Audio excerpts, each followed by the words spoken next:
RJD अध्यक्ष लालू प्रसाद यादव को दिल्ली के एम्स में भर्ती कराया गया है। लालू यादव की हालत चिंताजनक बनी हुई है, जिसके बाद रिम्स मेडिकल बोर्ड ने लालू यादव को दिल्ली के एम्स शिफ्ट करने का फैसला किया। चारा घोटाले में सजा काट रहे लालू यादव का अब तक रांची के रिम्स में इलाज किया जा रहा था। कांग्रेस नेता राहुल गांधी ने तमिलनाडु में चुनावी प्रचार का आगाज कर दिया है। कोयम्बटूर पहुंचे राहुल गांधी ने रोड शो किया और पार्टी कार्यकर्ताओं से मुलाकात की। इसके बाद राहुल तिरुपुर पहुंचे, जहां वो छोटे कारोबारियों और इंडस्ट्री में काम करने वाले मजदूरों से मिले। तमिलनाडु के बाद राहुल गांधी 27 और 28 जनवरी को केरल के दौरे पर जाएंगे।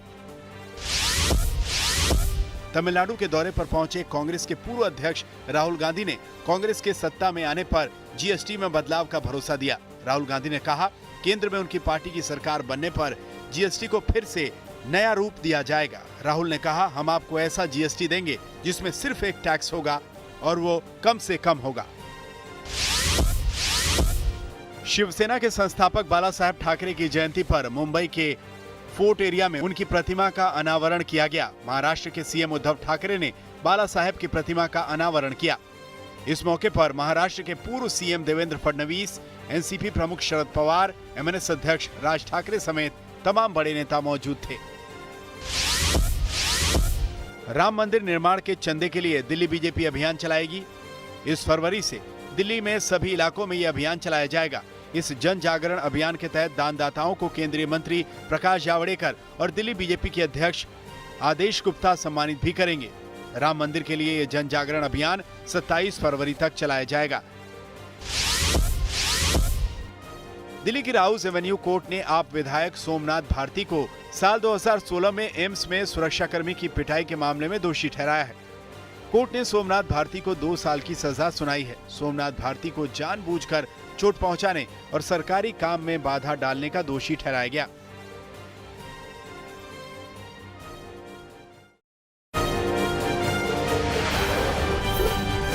किसान संगठन आज 26 जनवरी को होने वाली ट्रैक्टर परेड के रूट की पुलिस को जानकारी देंगे। कल हुई बैठक में पुलिस की ओर से ट्रैक्टर परेड की इजाजत देने की बात कही गई थी, लेकिन पुलिस ने कहा कि किसानों को पहले परेड के रूट की जानकारी देनी होगी, जिसके बाद वो आगे का फैसला करेंगे।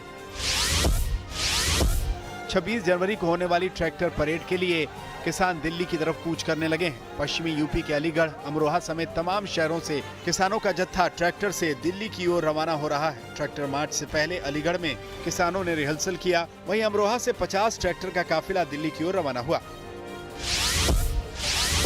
कृषि कानूनों के विरोध और किसान आंदोलन के समर्थन में राजभवन का घेराव कर रहे कांग्रेसी कार्यकर्ताओं पर पुलिस ने लाठियां बरसाई। राजभवन की ओर बढ़ रहे कांग्रेसी कार्यकर्ताओं को पहले तो पुलिस ने रोकने की कोशिश की, लेकिन जब कार्यकर्ता नहीं माने तो पुलिस वालों ने लाठियां बरसानी शुरू कर दी। साथ ही कांग्रेसियों को तितर बितर करने के लिए वाटर कैनन का भी इस्तेमाल किया।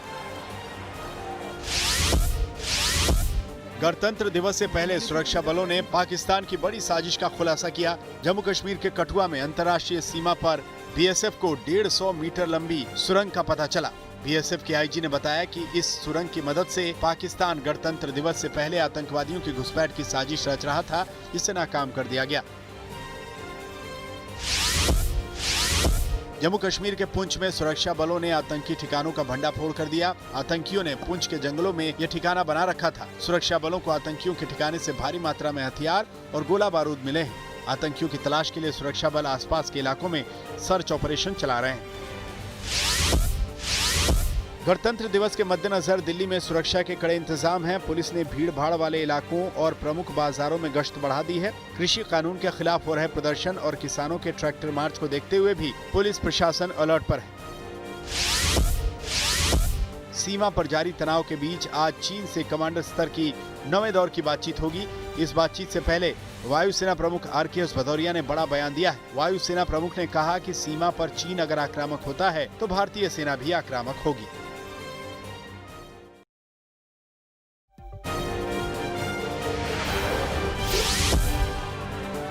पश्चिम बंगाल में नेताजी पर जारी सियासी घमासान में अब जय श्री राम की एंट्री हो चुकी है।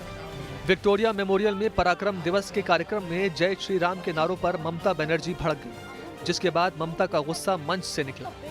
दीदी ने बीजेपी पर बेइज्जती करने का आरोप लगाया, वहीं भाषण देने से इनकार कर दिया। मेरे को तो लगता है कि गवर्नमेंट का प्रोग्राम का कोई डिग्निटी होना चाहिए। एक गवर्नमेंट का प्रोग्राम है, कोई पॉलिटिकल पार्टी का प्रोग्राम नहीं है, और पॉलिटिकल पार्टी का और गवर्नमेंट पब्लिक का प्रोग्राम है।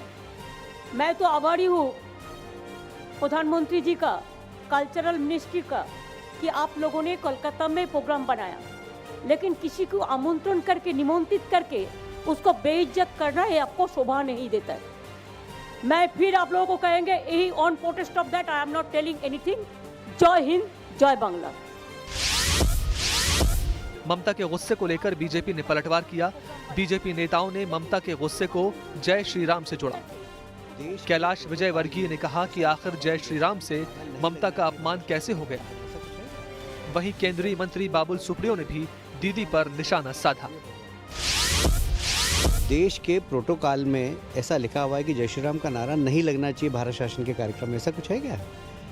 भाई जय श्री राम का नारा अगर लगाते हैं कोई नौजवान, और 4, 5, 6 नौजवान थे, हजारों की संख्या में लोग आए थे, 4-5 कार्यकर्ताओं ने जय श्री राम बोल दिया, उसमें नाराज होने की कोई बात नहीं थी, सिर्फ उनको अपना राजनीतिक एजेंडा सेट करना था, उन्होंने कर लिया। पर इस मंच में किया, इस बात का मुझे दुख है और मैं उनके इस कृत्य की निंदा करता हूँ। नेताजी के ऊपर कोई प्रोग्राम, और इससे इतना भव्य प्रोग्राम विक्टोरिया मेमोरियल जैसी जगह में हो रही है। ममता दीदी तो यहाँ के चीफ मिनिस्टर हैं, तो इस प्रोग्राम को आप अगर राजनीतिक प्रोग्राम बोलेंगे तो ये बहुत दुखद बात है। नेताजी मेरे ख्याल से सारे पॉलिटिक्स के ऊपर है, और वहाँ पे मैं आपको बार बार बोल रहा हूँ कि नारेबाजी जो है कहीं पे भी हो सकता था। यहाँ पे कोई तृणमूल, बीजेपी, सीपीएम बोल के किसी को इनवाइट थोड़ी किया गया था। जय श्री राम पर मचे सियासी घमासान के बीच कांग्रेस भी दीदी के बचाव में आई। एक तो बंगाल के मुख्यमंत्री हमारे मुख्यमंत्री भी है। कांग्रेस ने बीजेपी पर धर्म के नाम पर सियासत करने का आरोप लगाया। वहीं कार्यक्रम में ममता की अनदेखी को लेकर बीजेपी पर हमला किया। पराक्रम दिवस पर पीएम मोदी ने सिक्का और डाक टिकट जारी किया। वहीं हावड़ा कालका मेल का नाम नेताजी एक्सप्रेस करने का ऐलान किया। इस दौरान पीएम मोदी ने आत्मनिर्भर भारत की सरकार के प्रयासों को नेताजी के सपनों से जोड़ने की कोशिश की। हावड़ा से चलने वाली ट्रेन हावड़ा कालका मेल का भी नाम अब नेताजी एक्सप्रेस कर दिया गया है।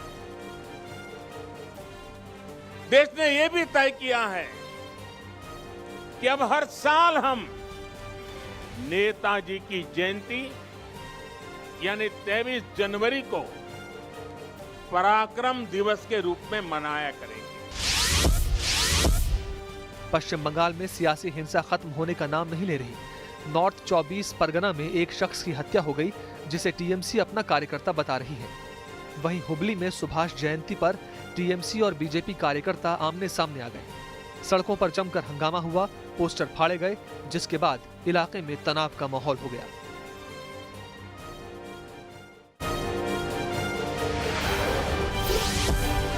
वाराणसी में जमीन विवाद में कई राउंड फायरिंग हुई।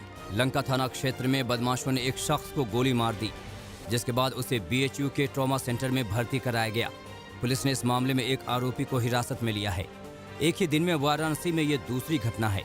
पहली घटना चौबेपुर थाना क्षेत्र में हुई, जहां 2 लोगों में आपसी रंजिश में गोली चली थी। ऐसी घटनाओं ने पुलिस के काम करने के तरीके पर सवाल उठा दिए हैं।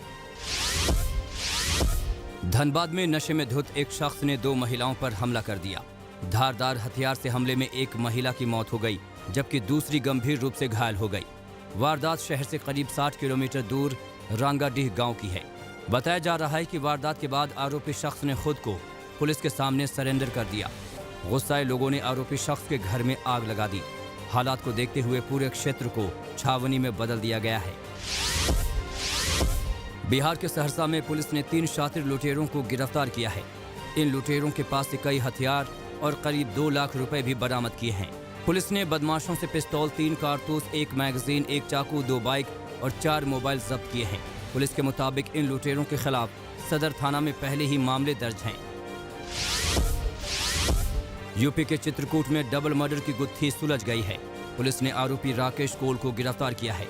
आरोपियों ने युवती और उसके भांजे की हत्या कर दी थी। हत्या को अंजाम देने वाला मृतका के जीजा का भाई राकेश ही है। एक तरफा प्यार में सनकी राकेश ने डबल मर्डर किया। पुलिस ने घटना में इस्तेमाल कुल्हाड़ी भी जब्त कर ली है। बाराबंकी में महिला को जलाकर मारने के मामले में पुलिस ने अहम खुलासा किया। पुलिस ने 5 लोगों को गिरफ्तार किया है। पुलिस के मुताबिक विवाहिता को डंडे से घायल करने के बाद उसे आग लगाकर मार डाला गया। 2 लाख रुपए के लालच में मृतका की जेठानी के भाई ने हत्या की। घटना रामनगर क्षेत्र की है। भिवानी में बदमाशों के आगे खाकी भी लाचार नजर आ रही है। बदमाशों ने कार ड्राइवर की गोली मारकर हत्या कर दी। वारदात से पहले बदमाशों ने ड्राइवर की कार किराए पर ली थी। ड्राइवर की हत्या के बाद परिवार वालों ने रोड जाम कर दिया। पुलिस ने आरोपियों की जल्द गिरफ्तारी का वादा करके जाम खुलवाया।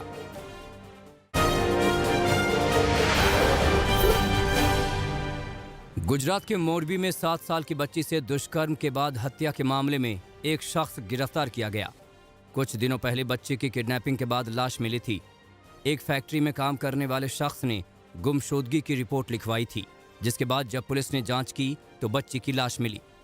फॉरेंसिक रिपोर्ट के आधार पर पुलिस ने दुष्कर्म और हत्या मामले में जांच शुरू की तो उसी फैक्ट्री में काम करने वाला शख्स पकड़ा गया, जिसमें मृतका का पिता काम करता है। एमपी के सागर में एक जवान के खिलाफ दुष्कर्म का मामला दर्ज किया गया है। पुलिस के मुताबिक सेना में जवान आरोपी एक विधवा महिला के घर में किराए पर रहता था। आरोपी ने खुद को कुंवारा बताकर महिला से रिश्ते बनाए और शादी का प्रस्ताव भी दिया, लेकिन जब सागर से आरोपी का ट्रांसफर जम्मू हो गया तो वो मुकर गया। इसके बाद पीड़िता ने केस दर्ज करवाया। फिलहाल पुलिस आरोपी जवान की गिरफ्तारी नहीं कर सकी है। मध्य प्रदेश के सतना में पब्लिक ने साधु की जमकर पिटाई कर डाली। गांधी चौक पर साधु 2 बच्चों को अपने कंबल में छिपाकर बैठा था और भागने की फिराक में था। जब स्थानीय लोगों को इसकी जानकारी मिली तो पहले सख्ती से पूछताछ की। उसी वक्त बच्चों के घरवाले भी मौके पर पहुंच गए। लोगों ने पुलिस को सूचना दी। पुलिस ने आरोपी बाबा को हिरासत में ले लिया है। पीलीभीत में मंदिर परिसर में साधु की हत्या से इलाके में हड़कंप मच गया है। साधु की लाश क्षत विक्षत हालत में मिली। एसपी ने जल्द आरोपियों को गिरफ्तार करने के लिए पुलिस को निर्देश दिए हैं। मृतक साधु की उम्र महज 25 साल थी, जो नागा साधु के रूप में झोपड़ी बनाकर मंदिर में पूजा करता था। रात के अंधेरे में बदमाशों ने साधु पर हमला कर दिया और जमकर पिटाई की। चोट की वजह से साधु ने दम तोड़ दिया। पुलिस ने अज्ञात के खिलाफ केस दर्ज किया है। यूपी के ललितपुर में एक दलित शख्स ने पुलिस पर मारपीट का आरोप लगाया है। पीड़ित के मुताबिक बार थाने के अंदर उसे बांधकर मारा पीटा गया। उसने पुलिस पर रुपए छीनने का भी आरोप लगाया है। पारिवारिक विवाद के बाद पीड़ित शिकायत लेकर थाने गया था, जिसके बाद उसे पूरी रात वहीं बंद रखा गया। पीड़ित के परिवार वालों ने सब इंस्पेक्टर रंजीत, कांस्टेबल गौरव और एक होमगार्ड पर पीटने का आरोप लगाया है। तालबेहट सीओ पूरे मामले की जांच कर रहे हैं। शाहजहांपुर में गन्ना तौल सेंटर के चौकीदार की हत्या का मामला सामने आया है। बदमाशों ने लूट के बाद हत्या की। बाद में गन्ना तौल सेंटर से ट्रैक्टर ट्रॉली भी ले गए। पुलिस का दावा है कि इस मामले में जल्द ही खुलासा किया जाएगा। इस बीच मृतक रामनाथ के परिवार ने किसी से भी रंजिश की बात को इनकार किया है।